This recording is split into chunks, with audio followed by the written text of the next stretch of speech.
Hello. Hello. Yes, sir. Hello. Huh. Your good name, please. अबे छुट्टी था दिन Hello. Hello Hello. Today we'll discuss about the physical and social infrastructure. Physical and social infrastructure, are crucial for a country's economic growth and development. Physical infrastructure refers to the tangible structures that support economic activity. That is, transportation networks, road, highways, airports, and seaports. Then energy generation and distribution, power grids, renewable energy sources, communication networks, telephone and internet connectivity, irrigation networks, dams, canals, and water management systems. On the other hand, social infrastructure encompasses the institutions and services that support the well-being of citizens, including education, schools, universities, and vocational training centers. Then it has also included healthcare, hospitals, clinics, and public health programs. Then also there is the housing, affordable housing to the poor people, and slum rehabilitation and urban planning schemes, and also other poverty alleviation programs, and also it includes some social security security programs. Uh, these are the these are the few lines which we discussed about the I discussed about the physical and social infrastructure. Let us come to the detailed infrastructure. In economic literature, infrastructure is popular by the name overhead capital or social overhead capital. Social overhead capital refers to infrastructure and public services that are essential for economic activity but are not directly used in the production. Whereas importance of infrastructure in facilitating economic and social activity cannot be under-emphasized. So sustainable development goal aims, aims to develop equality, quality, reliable, sustainable, and resilient infrastructure, including regional and trans-border infrastructure, and support economic development and human well-being with a focus on affordable, equitable access for all. You know, you know, in India ranked 109th out of 160 countries in the SDG report. The SDG index covers 17 SDG, Sustainable Development Goals, and it includes there is some indicator framework. That is no poverty, zero hunger, good health and well-being, quality education, gender equality, clean water and sanitation, affordable and clean energy, decent work and economic growth, industry, innovation and infrastructure, reduce to 10, reduce to inequalities, sustainable cities and communities, responsible consumption and production, climate action, life below water, and life on land, peace, justice, and strong institutions, participations for the goals. These are the 17 SDG indicator framework. Then, honoring the principle of SDGs, leave no one behind. Integrate the social, economic, and environmental dimensions of development and seek to achieve inclusive and sustainable growth. You know, with the sustainable development goal evolving into a global priority, and also the commitment of different states, they are doing some innovative and impactful programs. In Odisha context, we may say that is the Kalia program, Odisha Millet Mission, a special program of promotion of integrated farming. All these are encapsulating the SDG targets needed to be demonstrated. These are the SDG goals. Then come to the this is the unity focus on both physical and social infrastructure sector. Its importance in the economic growth recent trends and government policies towards infrastructure development and challenges by the sector. Then come to the meaning and significance. Infrastructure means those basic services and support system that facilitated economic development, economic activities, thereby helping in the development of a country. Infrastructure comprises of activities such as transport, communication, energy, aspects related to economic activity that contribute to economic increase in the productivity of natural resources, such as irrigation, drainage, appropriation, science and technology, information system, finance and banking, civic amenities like piped water supply, sanitation and storage, solid waste, collaboration and disposal and pipe gas, and human resources services like education and health. Core infrastructure incorporates all the main types of infrastructure. For instance, roads, highways, railways, public transportation, water and gas supply, etc. Hello? Hello? Hello? Am I audible? Yes, sir. Hello? Yes, sir. Yes, sir. Audible. Yes, Huh. sir. Audible. It is useful to view infrastructure as a huh. It is a infrastructure as a physical infrastructure like roads, bridges, and infrastructure services like a transportation. In this case, most infrastructure services are part of physical augmented through imports. They need to be domestically produced. Investors seeking to invest in core infrastructure look for five different characteristics. First, income, low volatility of returns, diversification, inflation protection, and long-term liability matching. These are the core five different characteristics of investors. Then nature of infrastructure. Nature of infrastructure, you came to know that infrastructure means physical and social infrastructure. Then social infrastructure also encompasses the institutions and services that support the well-being of citizens. Both are well-being for the citizens. The infrastructure sector has a certain peculiarities that help us to distinguish this sector from one sector to of the economy. Among these, more important distinguished features can be identified as follows. Public goods. Most of the physical infrastructure services that have some elements of public goods in them. These services are available to the public. The consumers may be charged for these services, or the same may be supplied free. But even when they are supplied against price, it is not always possible to exclude those consumers who choose not to pay for them. Then externalities, the social benefit of the infrastructure services far exceeds the cost involved in their generation. In turn, creates problems in pricing of these services. It makes it difficult to price them in order to recover the cost fully. Then monopolize. Due to the inherent nature of infrastructure, it is difficult for more than one supplier to exist in one location. It thus creates the possibility of monopolies and their regulations. Then public sector domination. The existence of externality, particularly in the field of social welfare, has resulted in a dominant position by public sector in production and supply of infrastructure services. Then lumpy investment. Infrastructure prospects more generally require lump sum investment. Any expenditure on a part of the project is not useful until the whole project is ready for operations. A halfway road or a rail line are of no use. Similarly, investment in energy is full only when the whole system generation, distribution, and its reach to the ultimate consumer is ready. Then invisibility is lump sum investment in turn is the result of invisibility. A character feature of most infrastructure projects, one cannot divide and subdivide such projects in small parts and activate them. These are invisible. These are interlinked. Whereas the project is we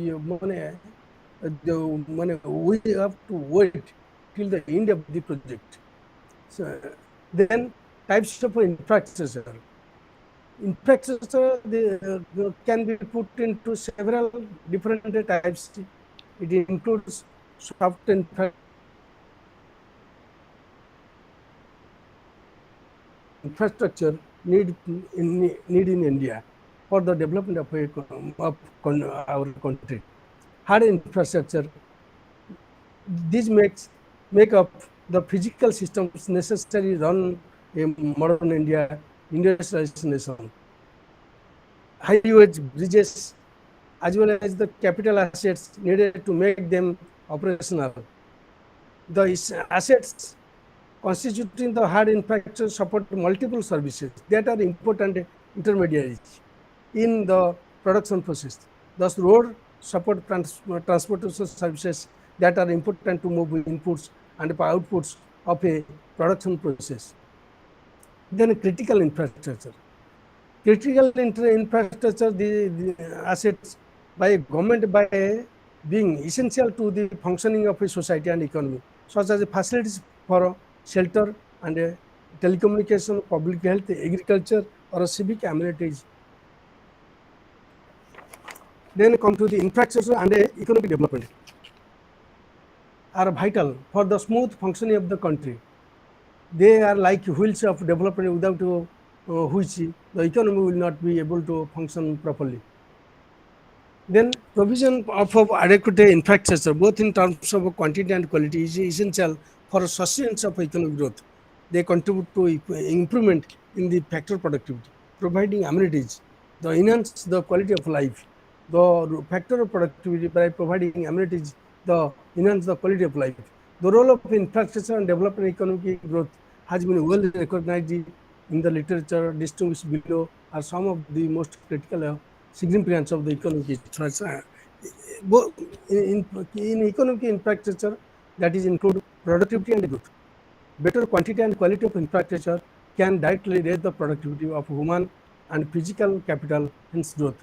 Productivity assets, roads, improve education and markets for farmers' outputs, others by cutting costs, facilitating private investment, improve jobs and income level for many. When we discuss about the infrastructure development from the initial stage, we think of about the social infrastructure, then economic infrastructure, then the implement generation. All the things are included in it, which are included in for productivity, activity, and growth. Then contributes to domestic market development. Infrastructure development also contributes to domestic market development. Rural roads in the developing countries have a major effect in improving marketing opportunity, reducing transaction costs. You know, I have visited different states of India that I have seen.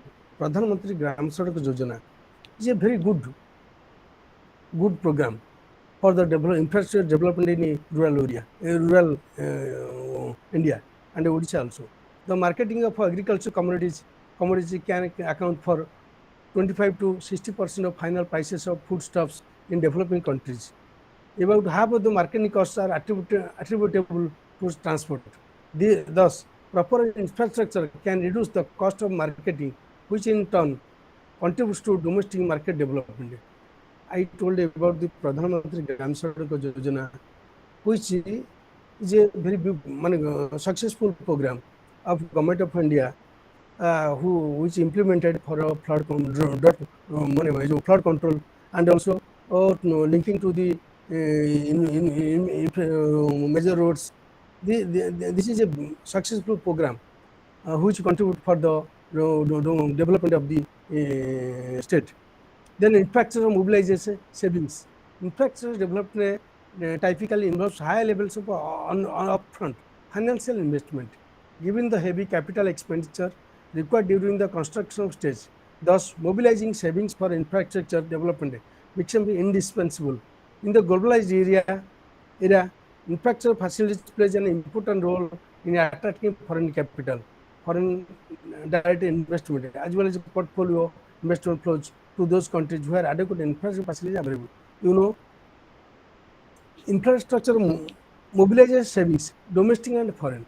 Infrastructure in roads, ports, and infrastructure power generation, all these are attracted to the domestic and foreign investors. Infrastructure generates employment opportunities. This also it is a good idea. In fact, that infrastructure is a base for larger investment, development of industry and agriculture, which in turn creates more employment opportunities. Infrastructure improves mobility, productivity, and efficiency of labor. Infrastructure and social development. Infrastructure increases the employment opportunity, which increase the income level of the people, further enhancing the standard of living of the people. Thus, infrastructure development will change the total outlook of the society and will lead to the social development. Infrastructure development, like industry, will which gives the opportunities for employment generation and get some money. The income level improved, whereas it becomes the welfare of the people. Infrastructure and social development.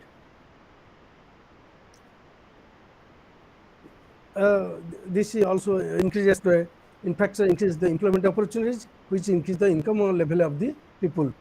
Then also it include further enhancing the standard of living of the people. Assist to reduce poverty. It is also a beautiful step, infrastructure development for to reduce the poverty alleviation. It helps in the poverty alleviation. Creation of infrastructure helps to reduce poverty by improving the quality of life. Quality of life improvement, it helps in the improvement of the quality of life. Access to clean water. Sanitation has a direct consumption benefits in reducing mortality and morbidity that increases the productive capacity of the poor. Access to transport can contribute to higher and more stable incomes, enabling the poor to manage risk. Transport and infrastructure has been found to expand opportunities for non-farm employment in rural areas. Improved rural transport can also see the introduction of improved farming practices by lowering the costs of modern inputs. Promote social change. Infrastructure policy also act as an instrument for social change. Development in the industries, transport facilities, and modern education changes the outlook of the people. Apart from these, even science, technology, and growth of towns and cities will lead to a changed economic outlook. Then infrastructure and national defense. Infrastructure development in terms of proper transport and communication facilities, adequate facilities for research and development, proper military schools, increases the strength of the nation from defense perspective. These are the infrastructure and economic growth below some critical significance of economic infrastructure and its impact on the economy. Then come to the role of public-private partnership infrastructure. Both the public and private partnership work together for the infrastructure development. Infrastructure may be owned and managed by the government or by private companies, such as a public utility or railway companies. Traditionally, most roads, major airports, and other parts, water distribution system and sewage networks have been publicly owned. But this is changing, as now one finds many energy and telecommunications networks are privately owned. So our airports, roads, and civic infrastructure, government owned and operated infrastructure may be developed and operated in private sector or in public-private partnership. This is going on in the public-private partnership. Most of the companies are coming, they are investing money, and also they are doing this type of job. Then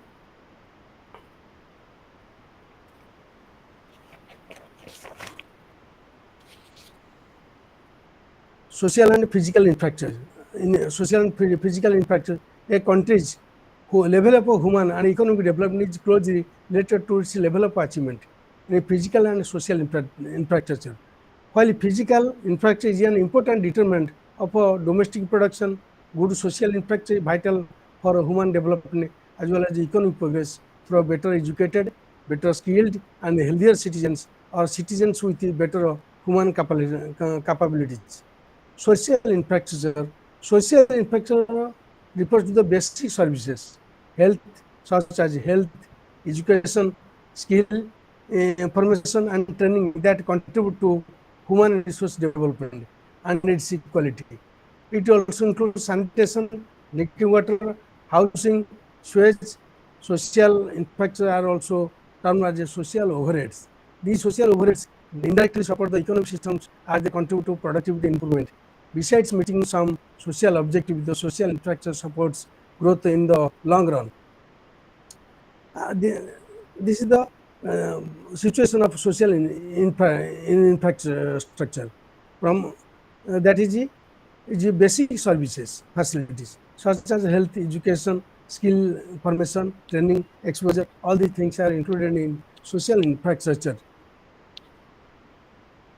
These social infrastructure leads for the development and skill development for the concerned person, and also the social development for the society. Trends in social sector expenditure, which we can go to the table. Social school and higher education also included in social infrastructure. Physical infrastructure, then physical infrastructure implies those infrastructure which directly support the process of production and distribution in the economy. It is directly concerned with the needs of such production sectors as agriculture, industry, trade. These indirectly increase the factor productivity, and the economics is the impact immediately. Physical infrastructure leads to growth in the short run. That is the energy, irrigation, banking, insurance, technology, finance. All these are included in physical infrastructure, which leads to the development of a country. The opportunities and expectations offered by changing technology and evolving a new international environment. Then need for privatization and commercialization. The different factors that call for immediate privatization and commercialization of infrastructure can be identified as follows. Massive investment in its infrastructure development requires massive investment. It is not possible for the state to meet all the investment needs. Then managerial constant in the public sector. There is some managerial constants. There is while the infrastructure business is becoming more complex, public sector has not been able to meet the managerial challenges. As a result, the supply could not grow at the desired pace. The fiscal stringency has also created a demand for accountability of public spending. Therefore, a demand has arisen for commercialization and a greater privatization of infrastructure sector in order to inject a greater efficiency. Then come to changes in technology. The possibility of marginal pricing and exclusion provides greater scope for commercialization. Technological changes have made it possible to unbundle the infrastructure service, thereby introducing the elements of competition. The use of new technology enables the charging of the marginal users. Then globalization also, the availability, quality, cost, and the reliability of infrastructure services are key factors in attracting foreign investment. Globalization has been aided significantly by advances in transport, telecommunication, and storage technology. Then come to the new dynamism in world capital markets. Since 1990, the capital markets, domestic as well as global, have witnessed a significant re-emergence. During this period, there has been a nearly four-fold increase in gross private capital flows to the developing countries. Private flows are now around three times the official development assistance. Thus, the private sector now has access to the kind of resources needed for infrastructure development. Entry of a private sector also help in infrastructure development. Then the prerequisites for private investment. Entry of private capital in infrastructure sector is not merely a matter of simple policy initiatives. A few other important and critical areas would have to be identified and a suitable environment created. Commercialization of infrastructure.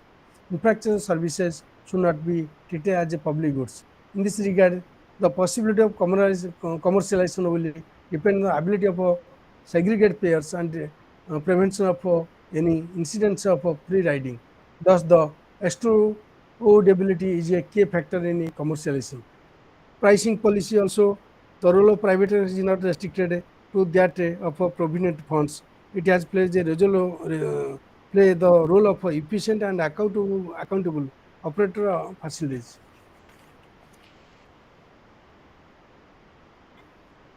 Then demand orientation services.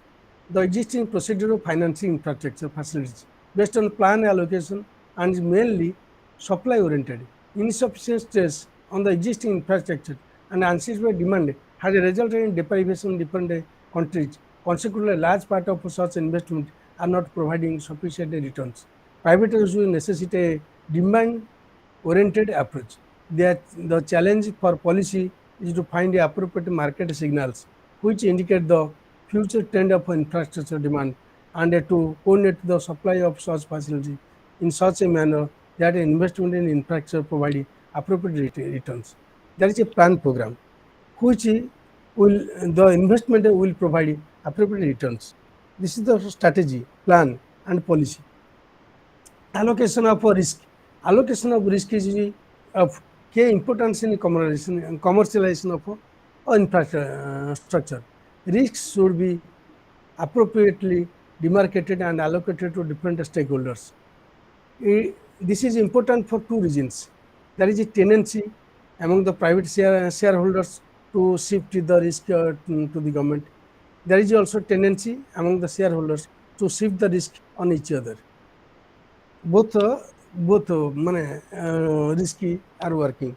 One is they will take the risk with distribute the risk with each other, and they will shift the risk to the government. Then direct participation by the government. While the existence of elements of a monopoly in infrastructure will necessitate regulation by the government, constantly financing, user charging will render the direct participation by the government necessary. Therefore, a transparent framework for promotion of a synergistic harness of public-private partnership in infrastructure is required. A suitable regulatory framework. Most of the infrastructure projects are right candidates for developing as a natural monopoly. This cost per unit scale of output, but these units cannot be allowed. In the interest of public welfare, a healthy guided competition is required for sound growth. Physical infrastructure growth and policy issue. Then come to the transport sector. Transport is an essential economic infrastructure for the rapid development of any region. The lack of transport facilities retards the process of economic development. Even if a region is endowed with rich natural resources, transport has been recognized as an indispensable ingredient of a country's overall development. In the context of Odisha, there is need of many transport sector, development of transport sector. Odisha has a good natural resource management, natural resources like bauxite, iron ore, and other minerals also. Roads. India has one of the largest road network across the world. Then there is need of road transport development, and it has going increasing day by day over the years with the improvement in connectivity between cities, towns, and villages in the country. Then market size also, it has the market size with the improvement in connectivity between cities, the markets, towns, and villages in the country, the market size also becoming developing day by day. The side expansion of market size expanding day by day. However, the road sector has been facing several issues. Whenever we are discussing about the road sector, there is some problems. Lack of equity with the developers, higher cost of financing, shortfall in funds for maintenance.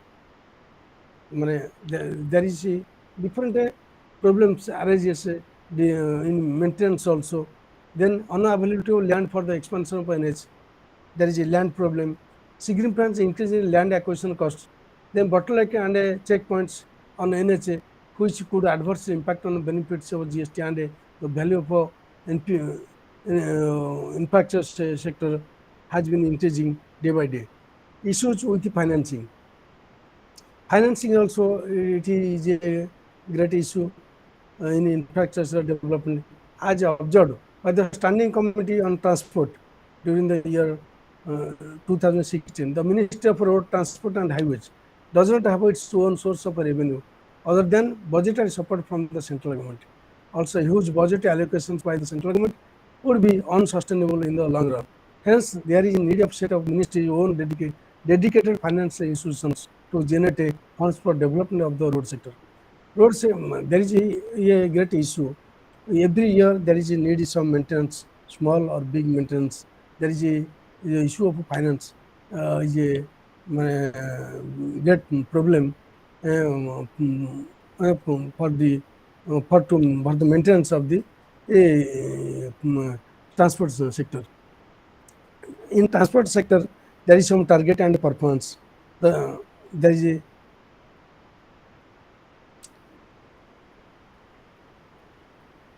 project delays and increase in project costs.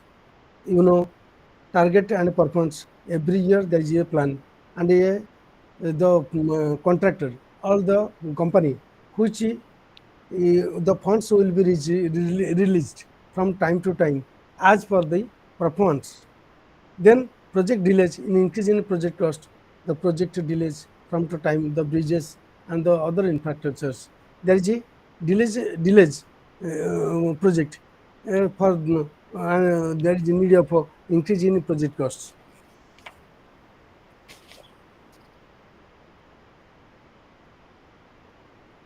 In delays in the completion of the projects were mainly attributed to the long time taken in land acquisition, often in environment and forest clearance. Land acquisition is a greater land acquisition is a greater problem in Odisha context, in the all Indian context, in over the world. Land acquisition means land acquisition from the tribal people, non-tribal, and also in coastal area, in tribal area, in northern Odisha, southern Odisha, and different areas.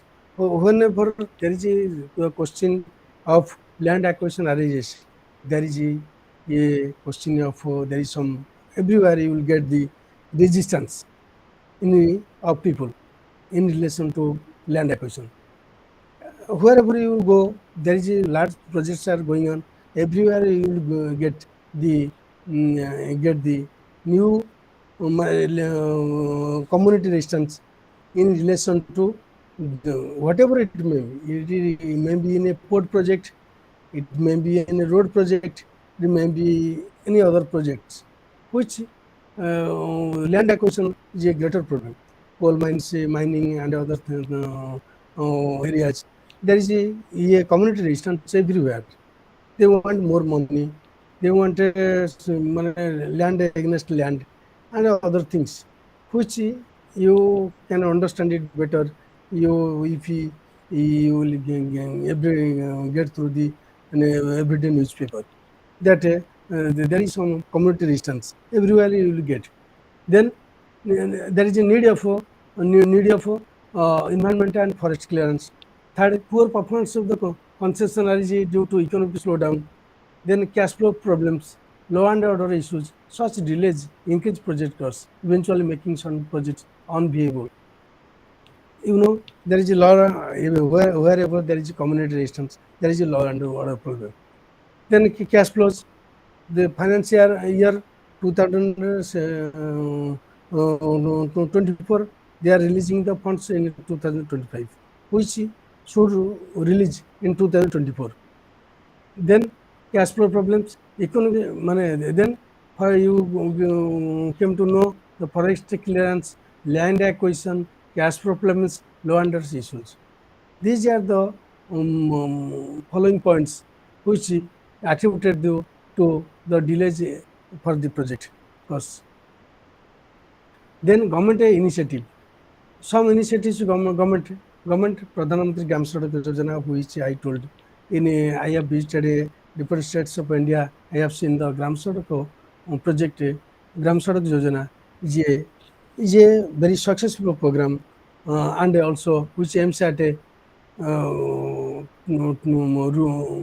major rural links connection with the Grameen or agriculture markets or key higher secondary schools, key hospitals, key agriculture fields, wherever there is some feasibility. The Gram Sadak Yojana implemented all over India. It is a successful program. Then connectivity in remote areas. The Ministry for Road Transport and Highways also allocates funds towards the development of highways in areas with poor connectivity. Some of the projects include special accelerated rural development programs Northeast. You know, Northeast like Northeast is seven sisters states. States like Arunachal Pradesh, Meghalaya, Manipur, Assam, Mizoram, Nagaland, and Tripura. These are called seven sisters states, which there is a need of special rural development programs, which government of India has taken such type of programs, that is the special accelerated road development program in Northeast. Then, in order to accelerate the pace of construction, large number of initiatives has been taken to revive the stalled projects, expedited completion of the new project by Minister of Road Transport Highways. These are include stabilizing of land acquisition of a major portion of land prior to invitation of bids. It is a good step. Then award of projects after adequate project preparation in terms of land acquisition, clearance, and first they will acquire the land. Then they call for the invitation of bids. Second, our projects after adequate project preparation in terms of land acquisition, clearances, it's then close coordination with the other ministries and state government. That is a departmental coordination or good relationship and coordination with the ministry or state government departments, concerned departments. One-time fund infusion, then regular review at various levels, and identification and removal of bottlenecks in project execution. Regular review at various levels. From time to time, there will be a committee. They will review, they will visit, they will see, they will observe, and also then then then they will write down they will identify the remove the and they will give suggestions for the bottlenecks in project execution. What type of problems what type of problems which are facing this project for the completion of this work. Proposed exit for equity investors. Then securitization of road sector loans, dispute resolution mechanism revamped to avoid delays in completion of projects. Then all these are sometimes they are doing from the departmental or the ministry. They are doing task force committees, which they will review from time to time for the completion of the project in time bound. Then railway is amongst the largest network in the world. Then the railway network ideal long distance travel and movement of bulk commodities, apart from being an energy efficient and economic mode of convenience and transport. Indian Railways is preferred carrier of automobiles in the country. Government of India has focused on investment in railway infrastructure by making investor-friendly policies. It also moved quickly to enable foreign direct investment in railways to improve infrastructure for freight and high-speed trains. The traditional traditional railway network has been initiated into there is a speed trains, high speed trains. Then come to the government initiatives. Few initiatives by the government are Government of India, freight on priority. Railways have emerged a freight on priority policy by pushing for an aggressive customer-centric approach to expand the freight carried not only from the traditional segments but also by attracting new customers to its fold. The traditional segment has been changed to modernity and attracting the new customers to its fold. Then India entered a new era of mobility with the Vande Bharat Express, India's fast, high-tech, energy-efficient, self-propelled train. This is a prime example of the success of the Make in India movement. So, from time to time, the government of India has taken initiatives in different levels for to optimize the work and the development of different infrastructure structure like railway and also ports. Ports. Ports are economic and service provisions units of a remarkable significance since they act as a place for the interchange of two transport modes, maritime and land, whether by rail or road. This is the shipping, shipping in India. There is a new ports has been developed. I have visited Andhra Pradesh in Krishna district. I saw in Machilipatnam port, which has been developed by Navajuga, a company, and also in the newly constructed Dhamara port, and also in the near future there is some possibility of Astarang port project.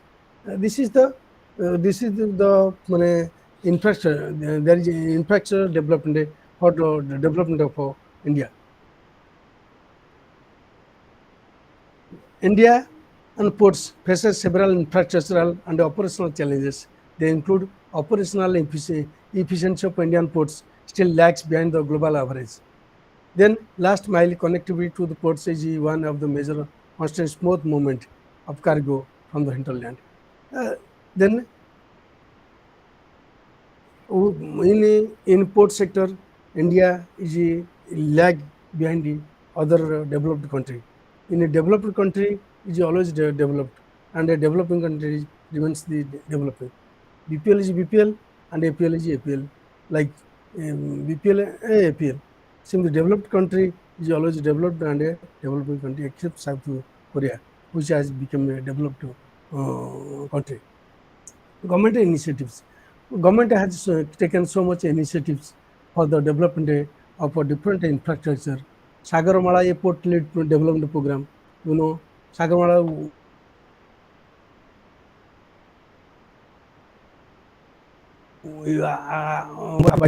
on 25th March 2015 as a part of the program National Prospective Plan for the Comprehensive Development of India's 7,500 kilometer coastline and 14,500 kilometer of potentially navigable waterways and marine sector has been prepared.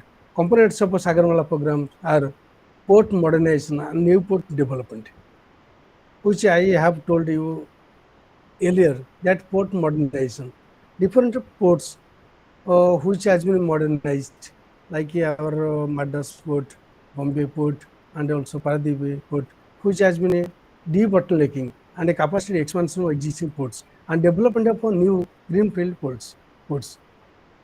Then port connectivity enhancement. I have told that in Odisha context, Chandipur or Balaramgudi, that is a newly initiative for to establish a port in there. Then Astaranga also in Puri district, there is some possibility. Then I told that in Machilipatnam, there is a Andhra Pradesh, which has in Krishna district, whereas which has been developed by Navajuga Engineering Company. Port connectivity and enhancing the port connectivity of the ports, the hinterland, optimizing cost, time of cargo movement through multimodal logistics solutions, including domestic waterways, inland water transport, and coastal shipping. Then port linked industrialization. Port for what? Port for the for connectivity to quick business development, that is commercialization, port for commercialization and industrialization, port linked industrialization, developing port proximate industrial clusters and coastal economic zones to reduce logistic costs and the time of exim and domestic cargo. Then coastal community development, promoting sustainable development of coastal communities through skill development, livelihood generation activities, fisheries development, and coastal tourism. It's coastal community development. Port, I was in a project that is development and communication is fishermen sea. Hello? Hello? Are you audible? Hello? Yes, yes, sir. Yes, sir. Hello? Yes, sir. Huh. Just I am giving an example that I was in a project that is a development and a communication aids fishermen sea. Fishermen sea. There is in you know that you in a port there is a fishing harbor. Fishing harbor in Odisha context, I may give you an example. Balaramgudi or Chandipur, Dhamara, Paradip, and also in Gopalpur. Whereas some that is a Sunan trawler, Personaki or Bhutubuti, they are going to the deep sea fishing. They are getting the satellite information. They are using the GPS, walkie-talkie, fish founder, and also different companies walkie-talkie and which is audible to them, and also that is maybe Motorola or Icon. Whereas also these program or some use of sonar trawler, they capture the fisheries and the driver trend to use the sonar trawler. How to they try to understand, try to use, try to drive the sonar trawler through skill development, and livelihood generation automatically. Their livelihood becomes sustainable by getting some income and implement fisheries development, coastal tourism development also developed. Through industrialization and port development, industrialized development, fisheries development occurred, and coastal tourism. So many people came to visit different places like Paradeep, Bombay, and also Madras port. So they visited different, came to understand about the port, and seeing the sites, their IQ has been developed. This is the situation of port connectivity enhancement. Port linked industrialization, different companies established in different places, and also it leads to industrialization for transport of their products to different countries. They use the port, and iron ore, bauxite, which we are supplying to different countries. This they use the local port, that is maybe Paradip or any other port. Coastal community development, promoting a sustainable development of coastal communities through skill development, livelihood generation activities, fishery development, coastal tourism development. It is coastal shipping and inland waterways transport to move the cargo through sustainable and environment friendly coastal and waterways mode. The Indian government plan to develop 10 coastal economic regions as a part of plan to revive the country's Sagarmala project.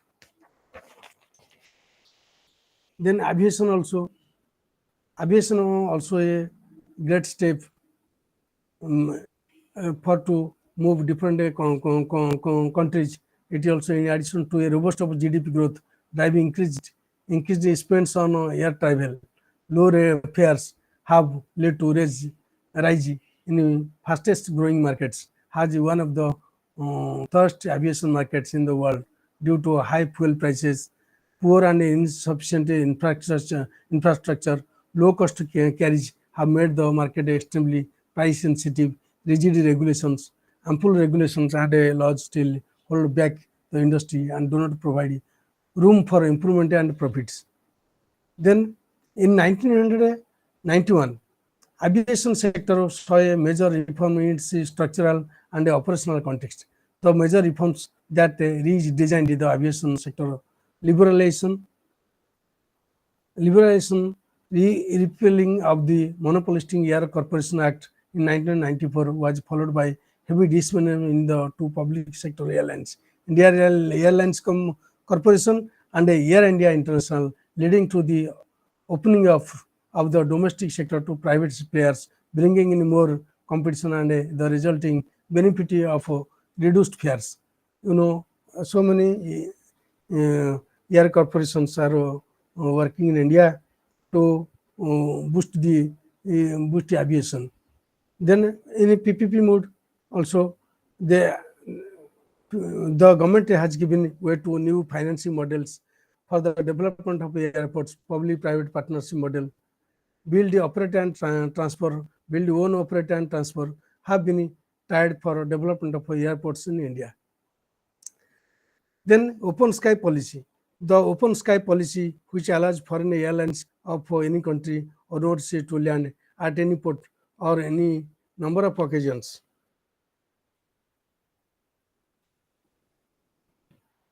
And with unlimited seat capacity, brought in a massive change in the aviation sector.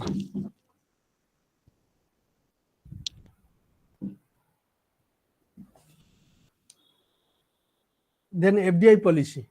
Government has put in place investor-friendly policy on foreign direct investment in the aviation sector. Then low-cost carriers.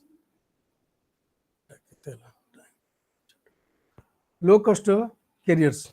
Low-cost carriers entered the domestic aviation industry, which led to the substantial fall in the market share of legacy carriers such as Air India, Indian Airlines, and Jet Airways, giving rise to fierce price wars between various airlines. Then greenfield airports. A greenfield airport denotes a project that lacks constraints imposed upon it by prior work for existing infrastructure.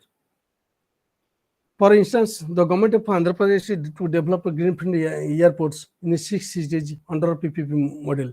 There is some PPP model has increased in India for the development of aviation.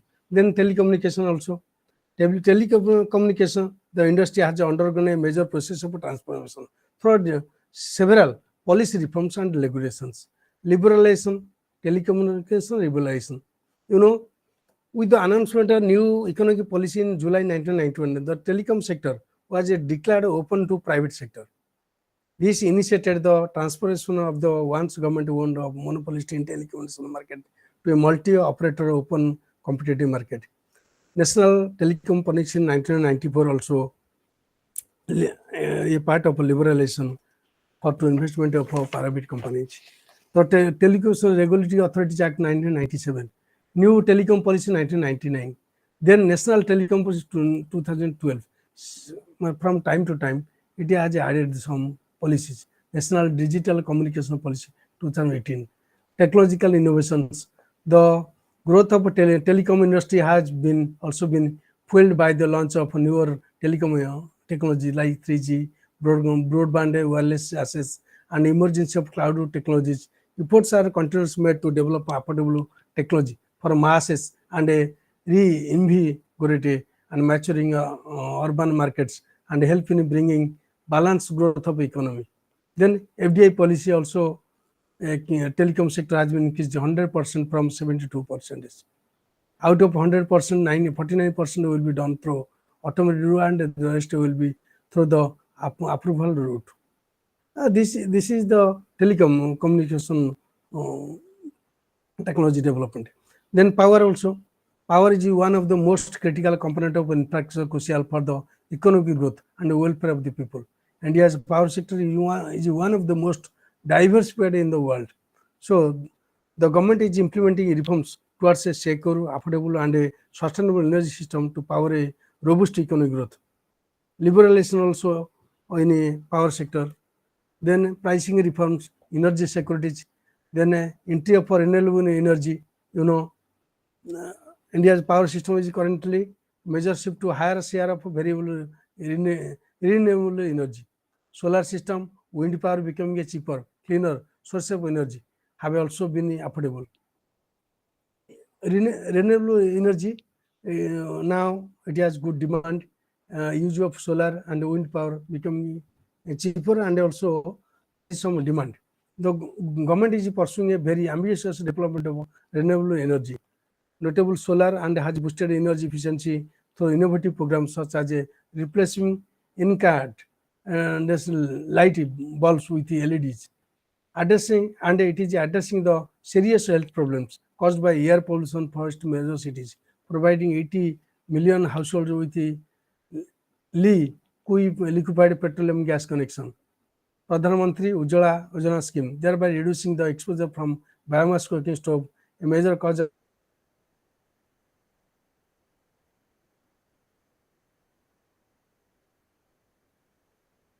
surplus capacity, lower utilization of coal and natural gas plant, and increasing share of variable renewable energy. Then come to the banking. Banking also there is a major theme for the infrastructure development. Banking also, Indian banking system constitutes 80 public sector networks, 22 private sector banks, 46 foreign banks, 53 regional rural banks, and also there is some cooperative and rural cooperative banks included. The banking industry infrastructure has been undergoing revolution, wherein the information technology and electronic funds transfer system have emerged as the twin pillar of modern banking development. Use of ATM, and also there is some digitalization of a banking sector. It leads to the development of infrastructure. It has first stage banking sector reform, then banking sector reform or nourishing community, and financial inclusion. Financial inclusion, is a national priority and is an enabler for inclusive growth by providing an avenue to the poor for bringing their savings into the formal financial system, and an avenue to remit money to their families in village besides taking them out of the clutches of the usurious money lenders. A key initiative towards this commitment is the Pradhan Mantri Jan Dhan Yojana, which involves ensuring access to financial services, namely banking, savings, deposit accounts, remittance, credit, insurance. Pension is in an affordable manner. This is a very, very successful program, which you know better than myself. One of the leading issues concerning the banking sector is that of mounting stress assets which have plugged the banking sector, especially the public sector banking slum. Then housing and urban development. Then come to the housing, and housing is a status. And urban infrastructure development is must for a city.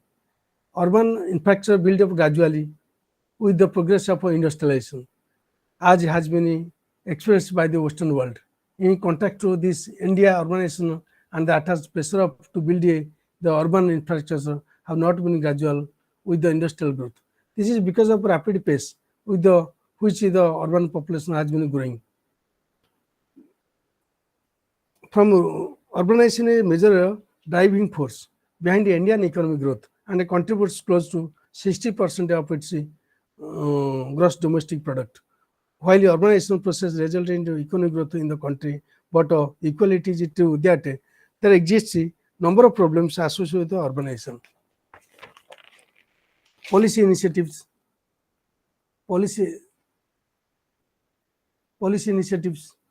The urbanization in India is inevitable, thus the need for solving the various problems associated with requires a combination of actions, starting with the increased investment, strengthening the framework for governments, and most importantly, capacity building for the people and the institutions engaged in urban affairs. Capacity building and also the institutions engaged in urban institutions like universities, colleges, schools, then the training centers. There will be a capacity building centers, which leads to social mobilization, educating them, then mobilize them towards upward mobility. Recognize the vast impact that urbanization has on the environment. The Indian government committed its intended national determined contribution in 2015. The center around India policies and programs on promotion of a clean energy, resilient urban centers, promote of waste to wealth, safe, smart, and sustainable green transportation network, abundant of pollution, and efforts to fight the building of carbon and enhancing the carbon sink through creation of forest and tree cover. Then come to the Pradhan Mantri Awas Yojana, which you know in both housing for all urban was launched in 2015 to provide a Pakka house with basic amenities to all eligible urban poor by 2022. This is the situation of smart city mission. More than 100 urban space are being transferred to into digital network contributors. Housing for all. Then smart city, these are the policy initiative for the urban development. Social infrastructure growth and policy issues. In social infrastructure, education is a major driving force for the development of the for the infrastructure for the development of the society. India holds an important place in the global education industry. By 2030, India is said to have the largest working age population in the world. Not only do they need literacy, but they need both a job and life skills.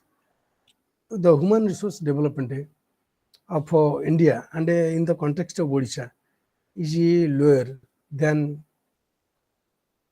different states of India, and in the Indian context, there is some human resource development is low in relation to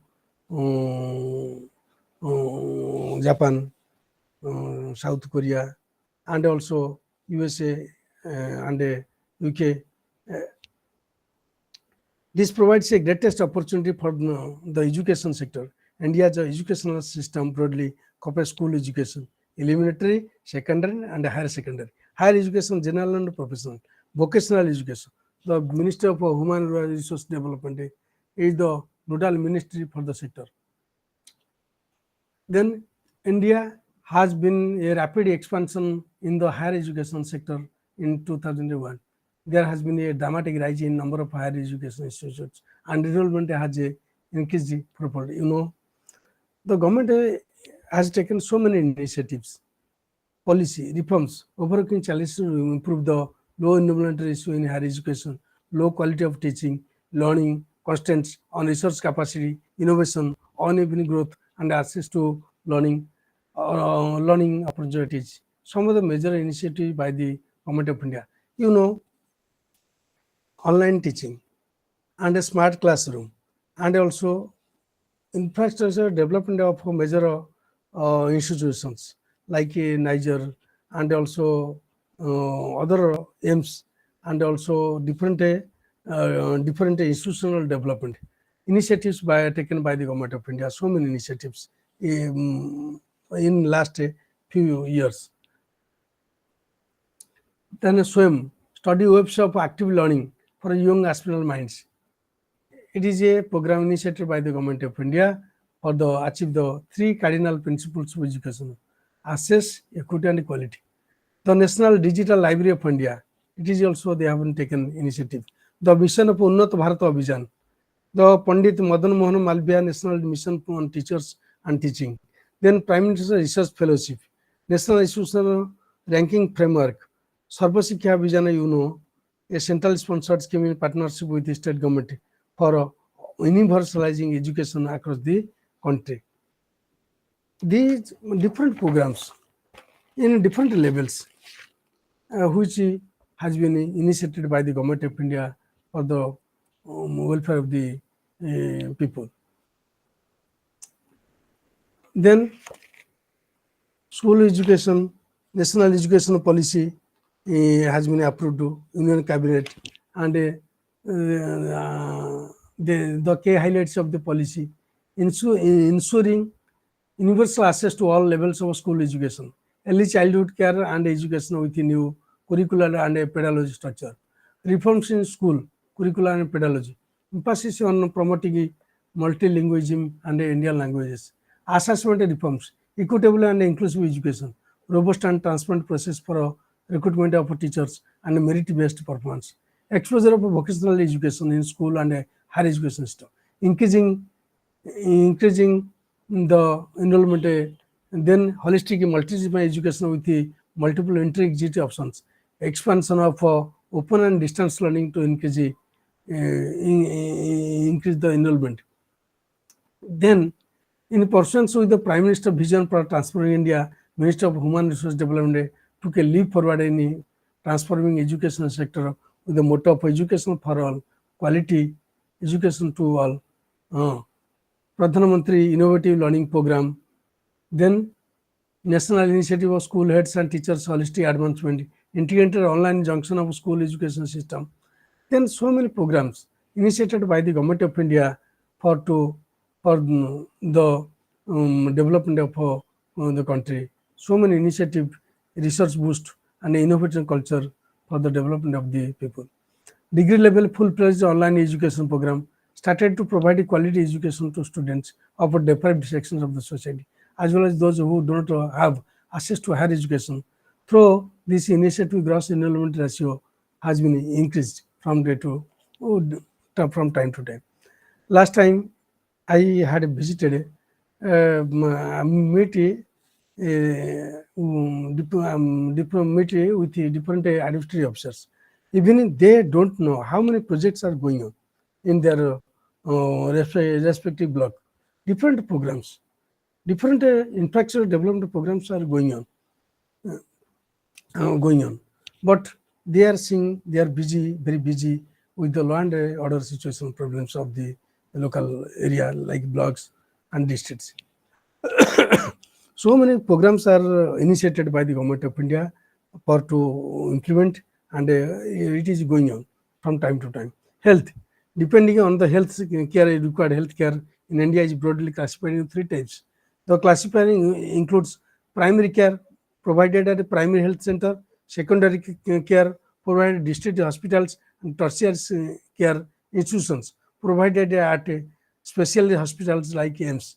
Primary healthcare infrastructure provides the first level of contact between health professionals and the population, broadly based on the population served and the type of services provided. Primary health infrastructure in rural areas consists of a 3-tier system: sub-centers, primary health centers, and community health centers in a panchayat level, block level, and urban centers for to give service to the citizens. Then Government of India initiative. Some of the major initiatives by the Government of India to promote Indian healthcare industry: Pradhan Mantri Swasthya Suraksha Yojana, then Mission Indradhanush, then Ayush Bharat Yojana, Pradhan Mantri Jan Arogya Yojana, the National Medical Commission Act 2019. These are the then periodic assessment of medical institutions and effective grievances redressal mechanism. All these programs, so many programs they have taken for the welfare of their citizens and the infrastructure development for their states. Looking ahead, healthcare has become an important cornerstone in India's development plan, with various initiatives including Ayushman Bharat, Health and Wellbeing Centers, and Pradhan Mantri Jan Arogya Yojana, Swachh Bharat, Digital India, Skill India, Startup India, Make in India. These are the major initiatives taken by the government, which is possible only with the effective collaboration between the stakeholders and the private sectors and the government initiative. Then infrastructure challenge ahead. Infrastructure challenges and way ahead, for any infrastructure development, there is a need of land acquisition. Land acquisition has been a single largest road block for the development of infrastructure. Every day in newspaper you will get there is community registrations, of which I have told you earlier. Land acquisition is a problem. It is an issue because why community registrations? because they are not getting the proper they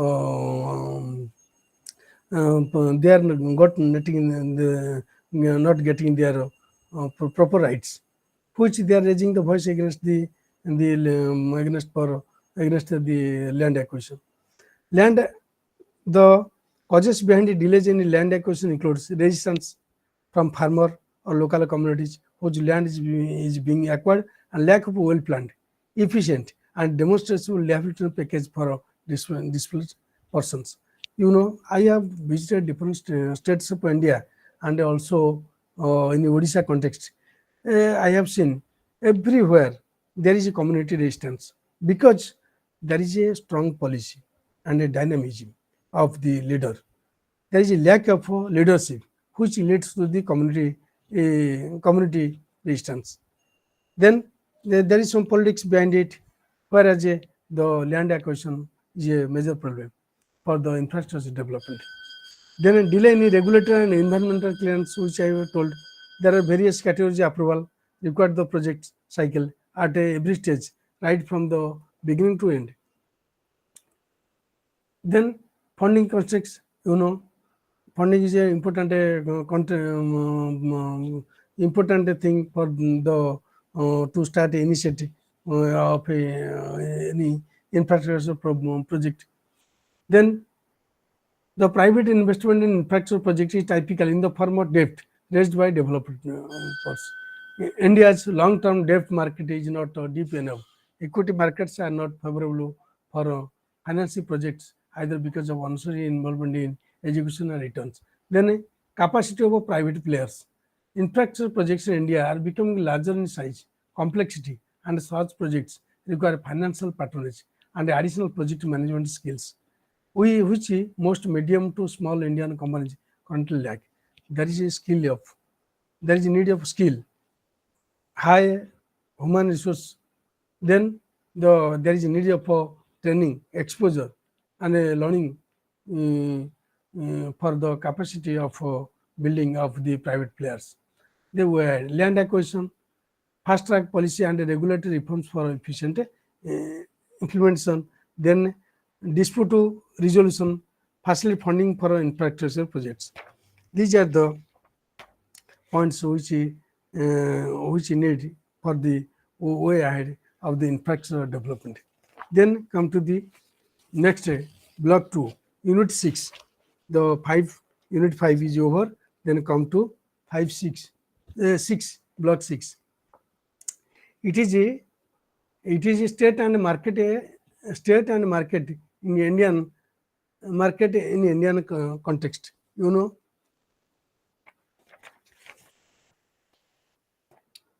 State and market in Indian context.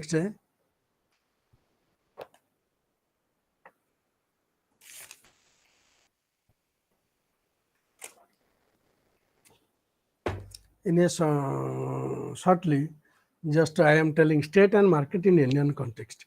The relationship with state and market in India is complex and has evolved significantly over time. In a pre-independence area, then a colonial legacy. In colonial legacy during the British period played a significant role in shaping India's economic policies, with a focus on exploiting natural resources and promoting British trade interests. Then post-independence from 1947 to 1990, socialist planning. India adopted a socialist planning approach with a strong emphasis on state-led development, public sector enterprises, and regulatory controls. Then 5-year plans also. The program launched a series of 5-year plans to promote economic growth and a social and a self-reliance. During it is a post-independence period. Then economic liberalization from 1991 to present. This is market-oriented reforms. India introduced market-oriented reforms, including trade, liberalization, privatization, and deregulation. Then come to the increased private sector participation. The government encouraged private sector participation in case sectors, such as I have told you that in telecommunication, aviation, railways, and other infrastructure, there is a private infrastructure existence you will get. and also port development. There is private sector involvement, such as telecommunication, finance, and infrastructure. Current state market dynamics. Mixed economy. India has a mixed economy with a blend of public and private sector enterprises. State interventions. The government continues to play a significant role in strategic sectors such as defense, energy, and healthcare. Market forces drive growth in sectors like information technology, finance, and e-commerce. Regulatory framework. The government has established regulatory bodies such as the Reserve Bank of India and the Securities and Exchange Board of India to oversee market facilities. Then challenges and opportunities. Balancing state and market roles, regulatory reforms, addressing inequalities. Then these are the challenges and opportunities. In conclusion, state market dynamics is in India evolves significance over time. While the government continues to play a capital role in strategic reforms, marketing forces drive growth in many areas. Balancing these growth, these and also detail from this is the just I told in a summary, and go to the detail.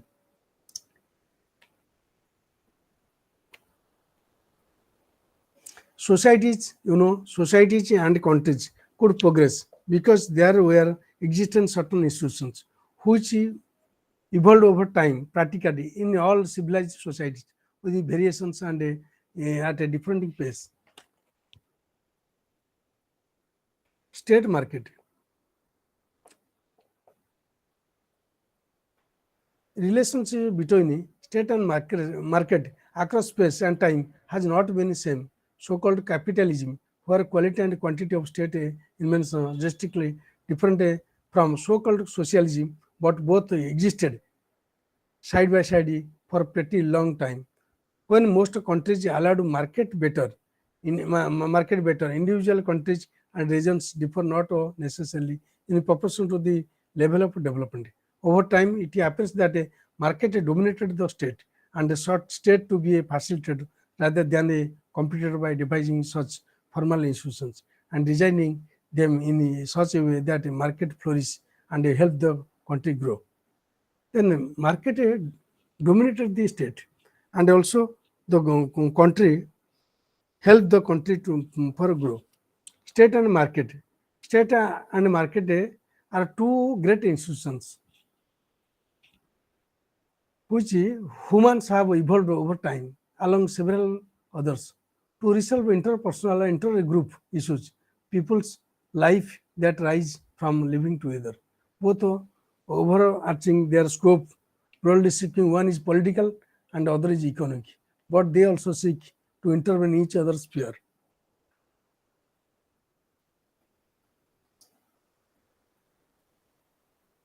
State and government, then state and market, state and government.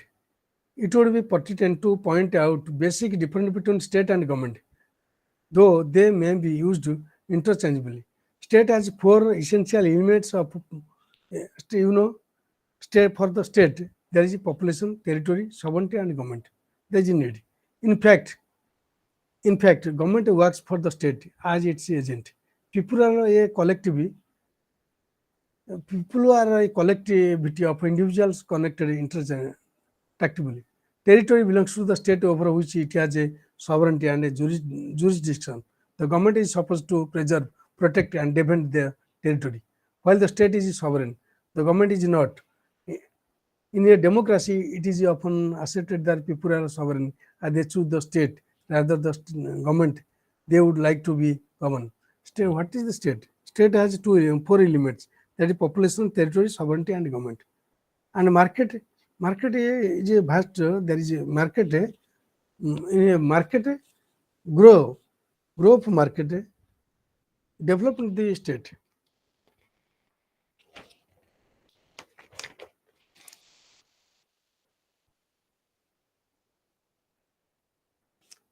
For state, the state includes government and parliament of India and the government legislatures of each of the state and all local or other authorities within the territory of India or under the government of India.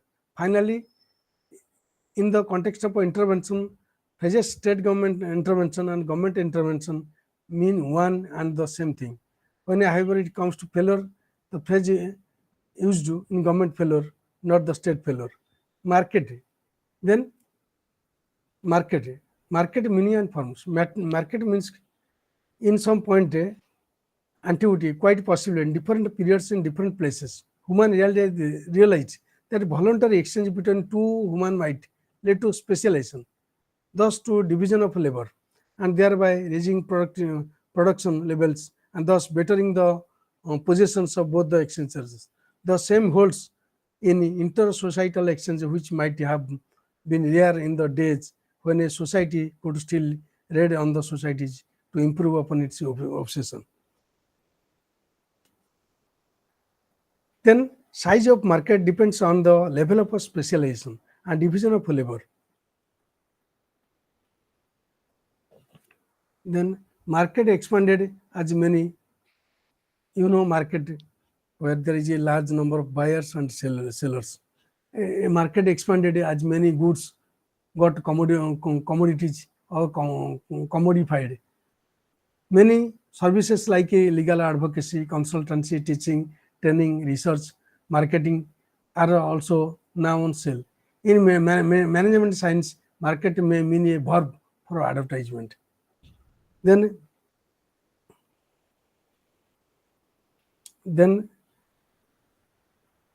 if an institution means a set of rules to conduct affairs in a given domain, transactions such as exchange of goods, services, lending or borrowing of money, leasing or mortgaging of assets, accepting, depositing and loaning them out of, or conducting other financial services like underwriting risk, all constitute separate markets. Some of them may be interrelated. This is the markets. We may say premises of market. Market presupposes existence of property, right to over resources and commodities, ownership of property by individuals, families, businesses, communities, and governments. Non-government ownership is often designed as a private. Some properties are said to be common property. Property itself may be tangible or intangible. The former is physical, movable and immovable, while the latter is mostly financial intellectual. Market presumes that such property rights are alienable or transferable. So farming field, townhouse, government bond and molecular patent are all alienable. There may be new kind of rights, that club membership, right to smoke or right to vote. You may have right to smoke in a railway coach, which you may exchange it for consideration with someone who may be like obvious there, but you cannot legally exchange your voting right. So you may have right to use but not to exchange. This is the market situation. State intervention in the market. Then varietal institutions through which interventions are carried out. The institutions are named as agency, association, authorities, bureaucracy, boards, committee, commission, corporation, council, foundation, institution, office, organization, society or trust, which all have a somewhat different legal status and organizational complexion. There may be ad hoc task forces, working groups, panel of experts, and similarly broader sectoral interventions take shape of the plan, scheme, program, projects. These are state intervention in the market, institutions and instruments. তারপর ownership of operation. There may be certain strategic industries market where state does not trust private owners as it does normally. This is in the case of core defense, policy activities, and or coinage and notes issuing, which once upon a time private parties engaged in. There may be sector where private capital may be shy as it may not have enough capital venture, may be too risky.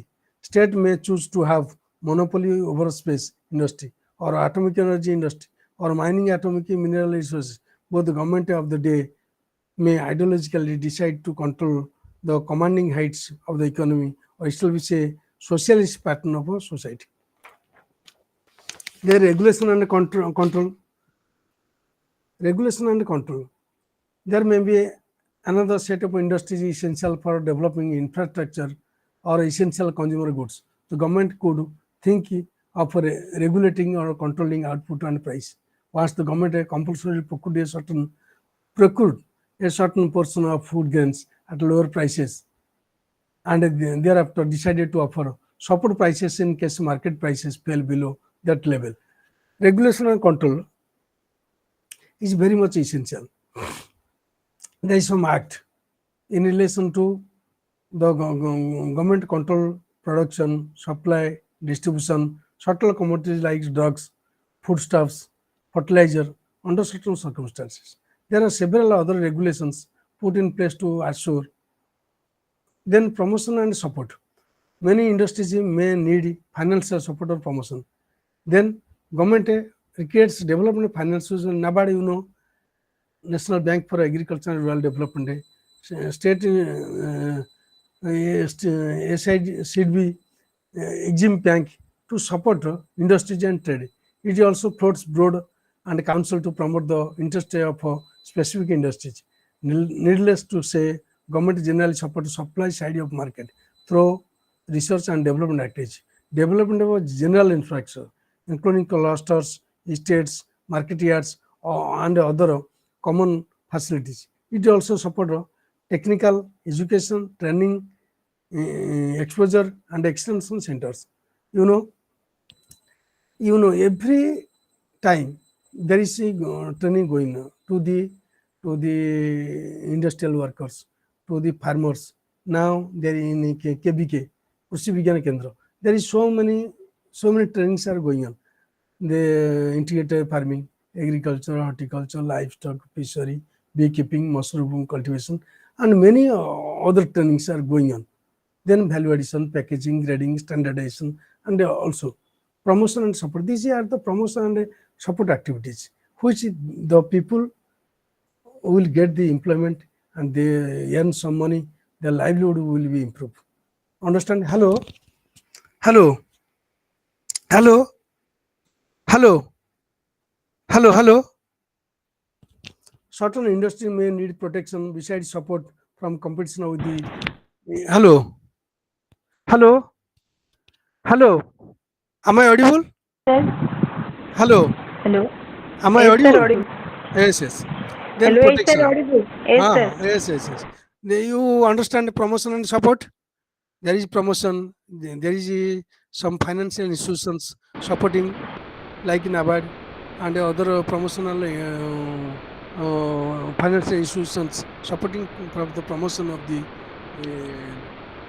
promotion of export and also from home consumption and marketing. Hello, protection. Certain industries may need protection besides support from competition with easily substitutable products.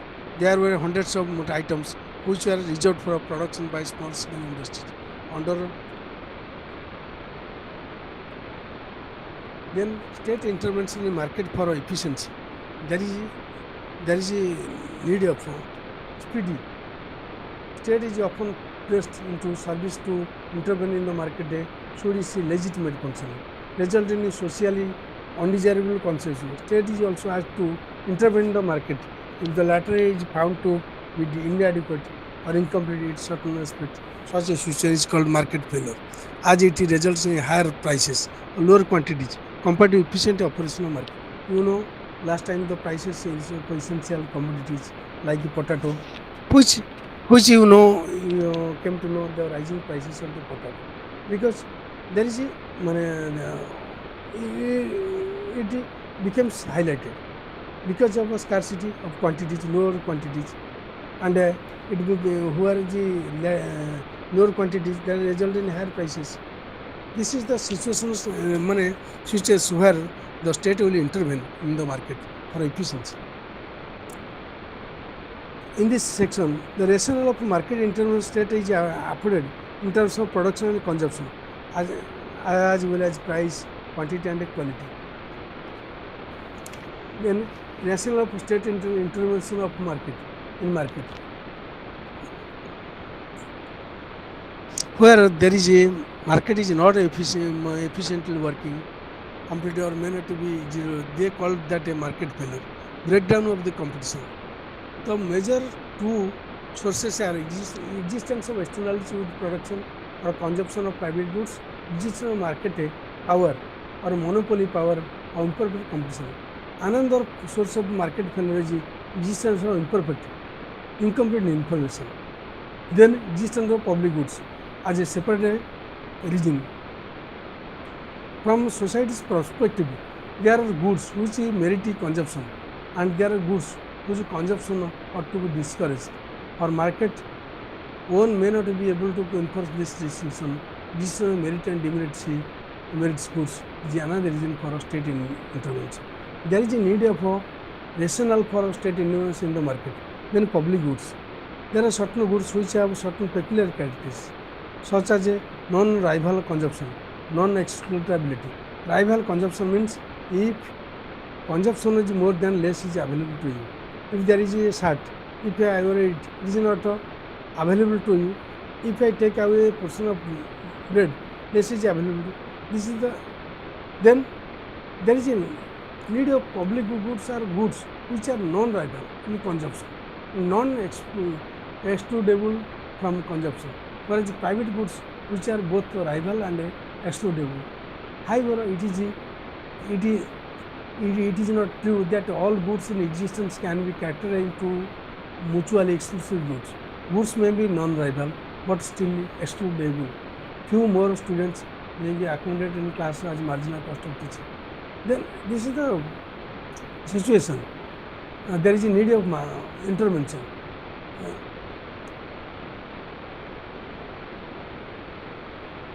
Then externalities. Most activities related to production of goods and some involving consumption of goods also produce bads which impact others, called third parties, as the neither producer nor the consumer who benefits from the production of the goods. This phenomenon is known as externalities. Now the external factor is going on. They are not implementing, they are acting like a facilitator. Third party engagement of a third party. You know, in different public sectors, there is engagement of, they are not engagement of a third party. Securities also, some government offices, they have been engaged in a third party. Then monopoly power.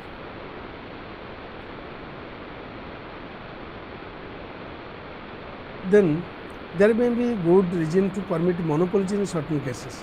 Like in natural monopolies, it benefits the society to harness potential of a technology in terms of economic scale. Monopoly restricting law have been enacted in most of the countries. Competition commissions are also instituted by the government. In countries like India, oversee that market power or market dominance is not misused to the advantages of the consumers. Then information asymmetries.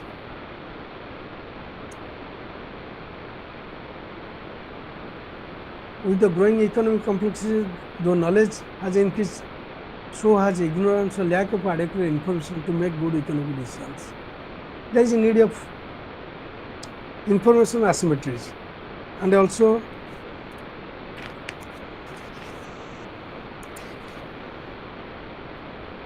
then come to the state intervention in market for equity.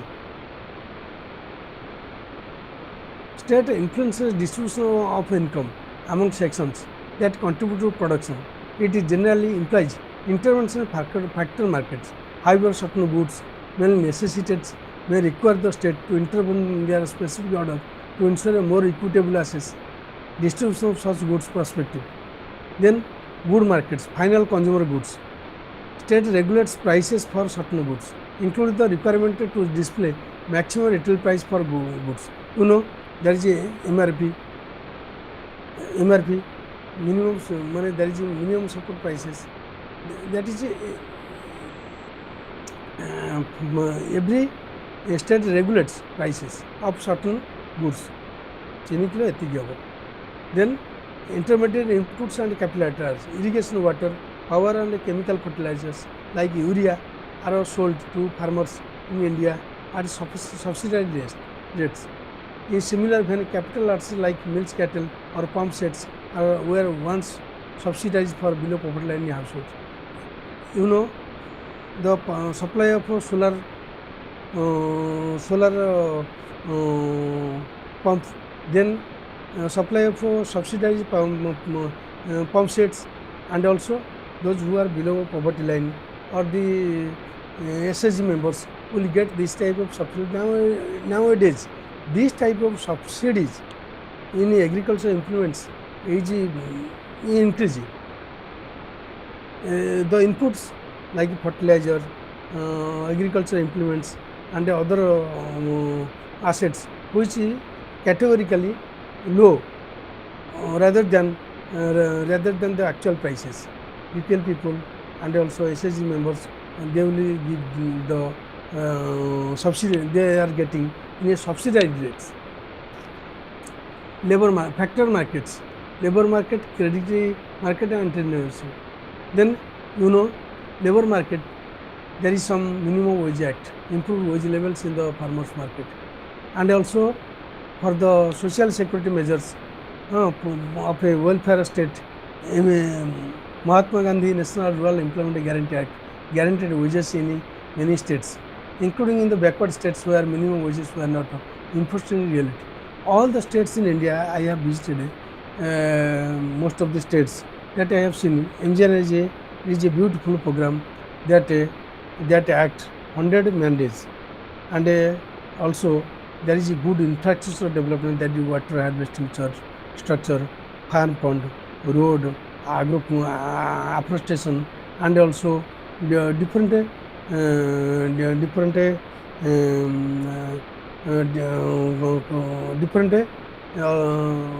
like forestry programs are going on through engineering programs, and also infrastructure development, school building, and also other Gram Panchayat building, then boundary, and then road work is going on engineering in Panchayat level, block level.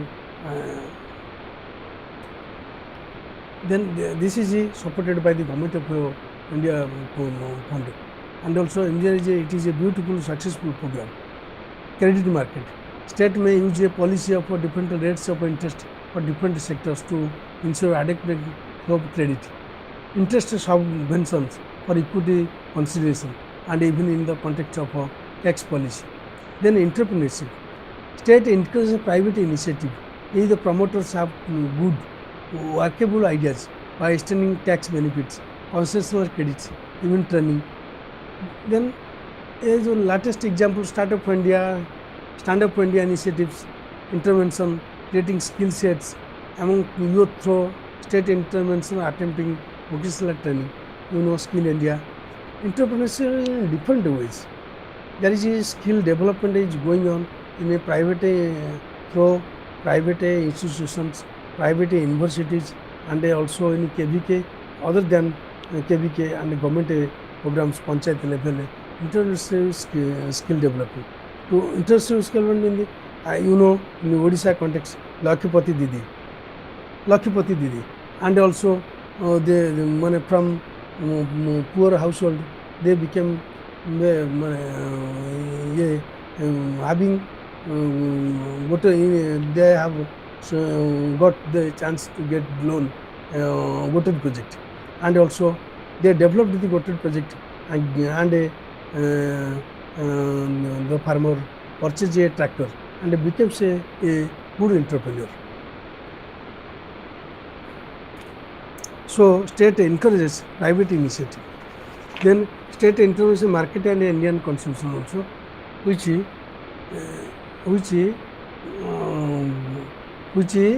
Constitution has given in directive principles to state policy. It is a welfare states, employment generation, poverty alleviation, and quality of life improvement through the technical skill development, school giving subsidized rates, and also this is the situation where the ownership and material of the community distributed at best to serve the common goods. In I have seen in Pani Panchayat, Apex building, the government subsidy given to the tractors, power tillers, and they use it in their field and give some subsidized price to the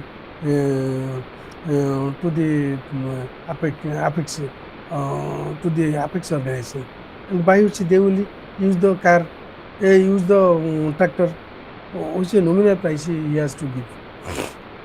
Likewise, so many directions have given in have government of India is giving, and also in state government, so many programs are going on.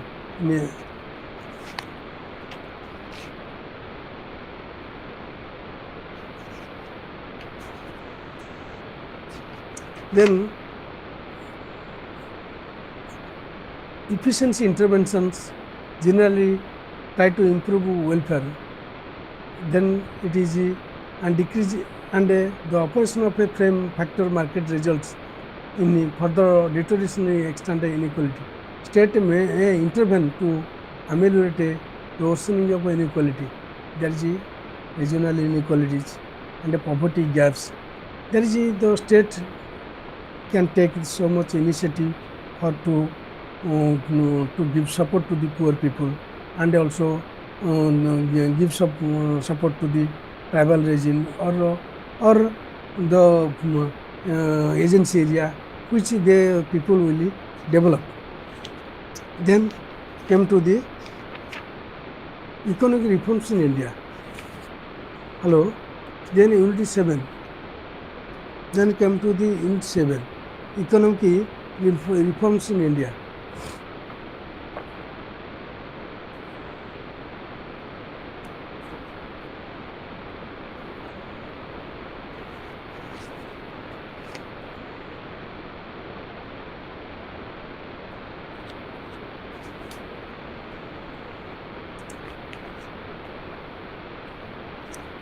As a just summary, I would like to tell you that India's economic reforms, which began in 1991, marked a significant turning point in the country's economic history. Prior to these reforms, India's economy was characterized by a mix of socialism and a protectionism, with the government controlling various sectors and a sector participation. The reforms introduced by the Prime Minister P.V. Narasimha Rao and Finance Minister Dr. Manmohan Singh aim to liberalize, privatize, globalize the Indian economy. Measures included liberalization, reduction taxes, privatization, encourage private participation, globalization, trade liberalization through foreign direct investment, financial sector reforms. These reforms had a profound impact on the Indian economy, leading to accelerated economic growth. Increased foreign investment, enhanced global integration, development of a new sector like information technology, telecommunication, improved efficiency and productivity. However, the reforms also faced criticisms including uneven development, jobless growth, environmental concerns, and maybe improved efficiency and productivity. Then came to the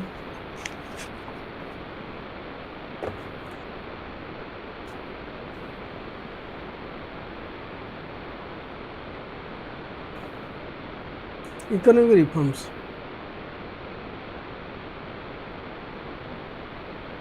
This is the economic affairs of the country. Either introduction of new interventions or a withdrawal of old interventions by the government by managing the economic affairs. This is the economic reforms from day-to-day life. Why and how government intervention in the market. Also why and it chooses interventions, introduction, modification, and withdrawal of the government interventions, depending partly on ideology, partly on the evolving situation, both internal and external, and partly on the efficiency of the prevalent institutions to meet the development objectives.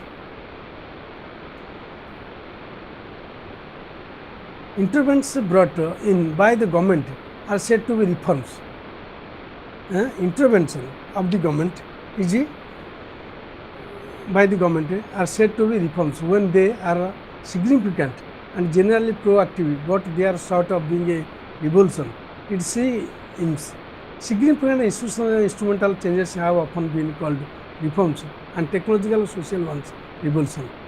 Then economic reform means improvement, amendment, correction or rectification of an intervention that has proved less than satisfactory in its performance are found to be inadequate or inappropriate in terms of meeting its intended outcomes. Then electoral reforms were given a shape. Administrative reforms and governance reforms have also been undertaken. So many reforms in suppose traditionally ballot paper it has been replaced and then electronic voting machine has been placed in that place. This is the revolution. From time to time it has been undertaken. Welfare measures undertaken post independence were considered liberal as a similar measures were undertaken by the undertaken.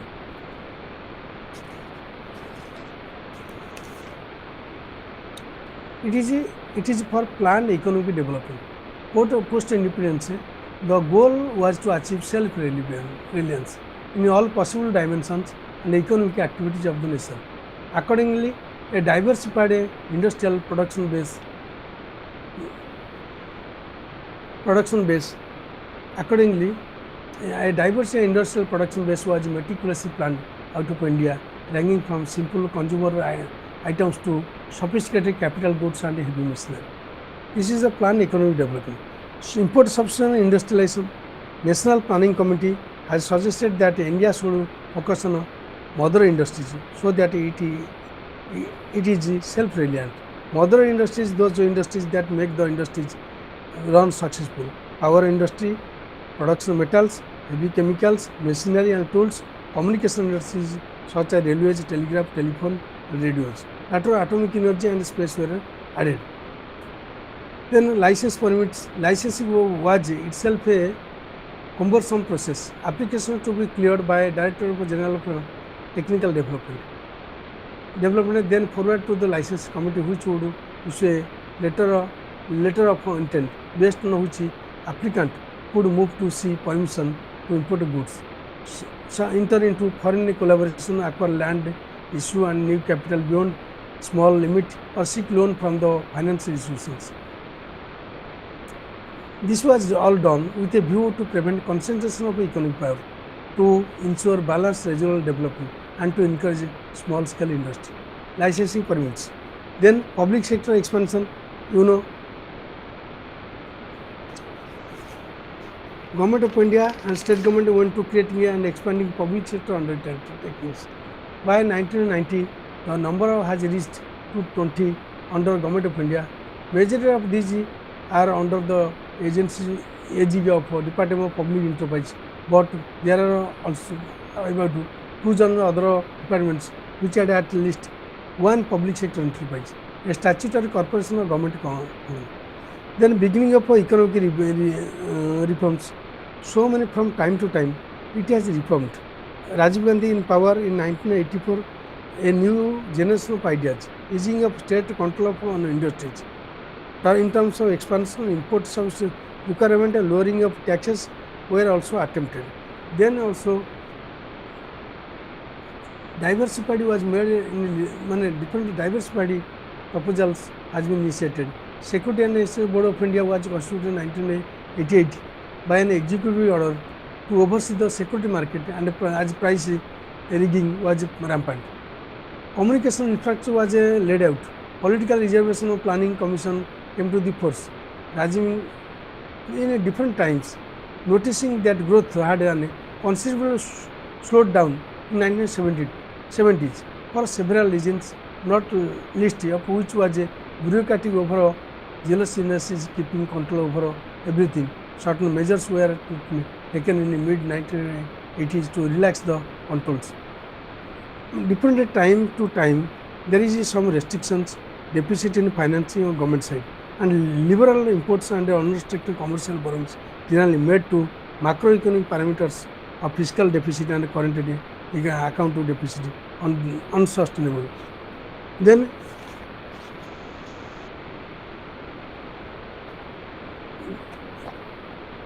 current economic crisis. Manmohan Singh and P.V. Narasimha Rao initiated reforms in June 1991 with the presentation of the union budget. They found the conditionality attached to loans taken from international financial institutions are a prudent piece of advice, but set up a committee to suggest details for the path to the reform, the economic management of the country. And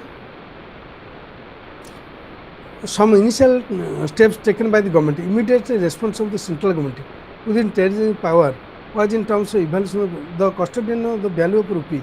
RBI devaluated rupee in quick succession on 1st July and 3 July 1991.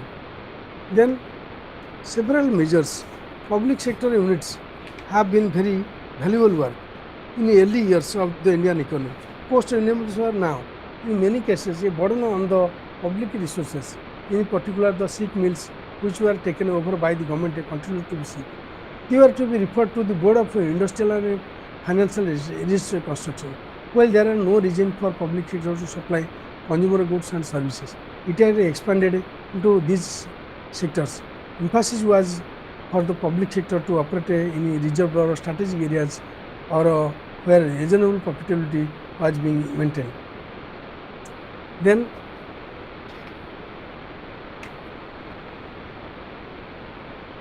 several reforms were taken in macroeconomic stabilization. It can broadly be said that the World Bank as a development bank lend over a long-term horizon which generally helps a country with finance to carry out to its long-term projects.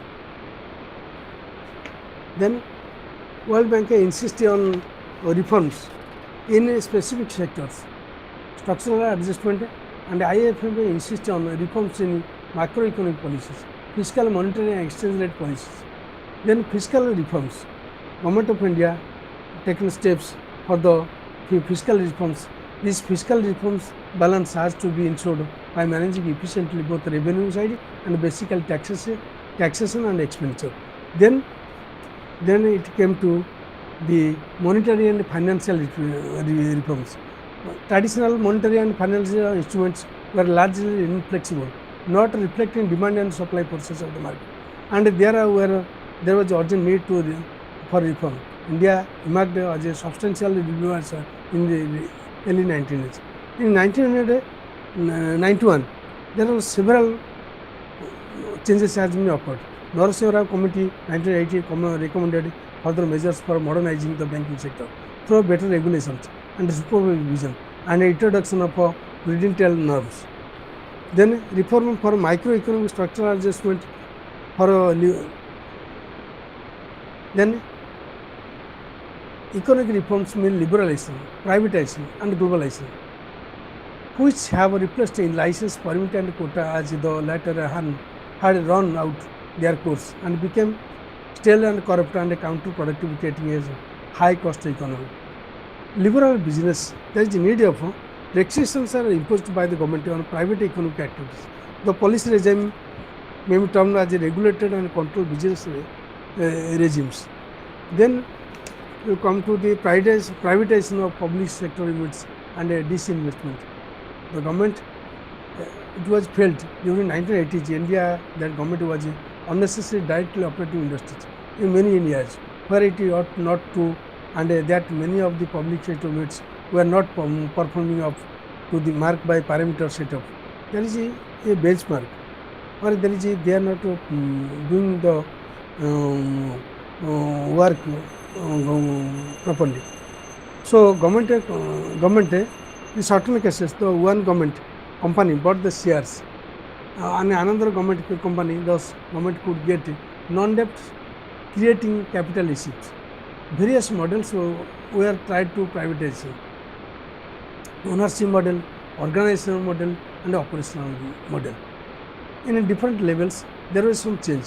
There is another experiment called public-private partners, which was attempted particularly in building of the momentum on development of infrastructure projects.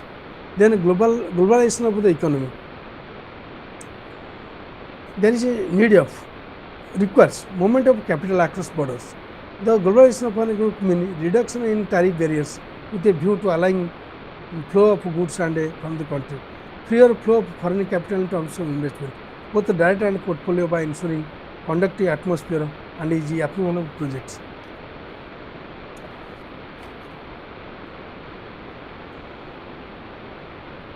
Then there is some suggestion in two perspectives.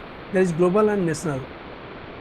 While going new direction, different nations will have some uniqueness of their own in terms of pace and secrecy at the economic condition. It differ. So that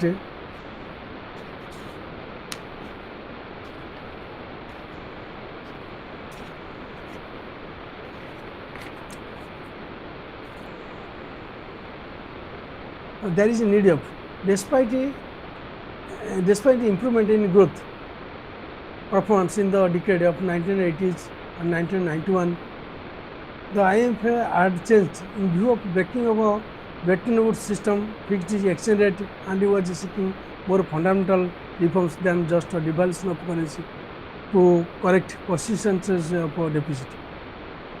And also, in the macro trends in macroeconomic stabilization policies are illustrated under captions of fiscal reforms, monetary and financial reforms, and currency exchange reforms. While those of microeconomic structural adjustments are discussed under liberalization and business, privatization of public sector units, and decision investment, and globalization of the economy. A categorization of reforms in terms of their content and objectives has been provided in terms of identifying different generations, waves of neoliberal economic reforms, which leads to development of the country. The time is over. So that thank you very much. Now we will end this session. Hello. Hello. Yes, sir. Thank you all. Thank you all. Yes, God. sir. Now the time is over. So that we will close this session. Thank you. God bless you. Thank you, sir.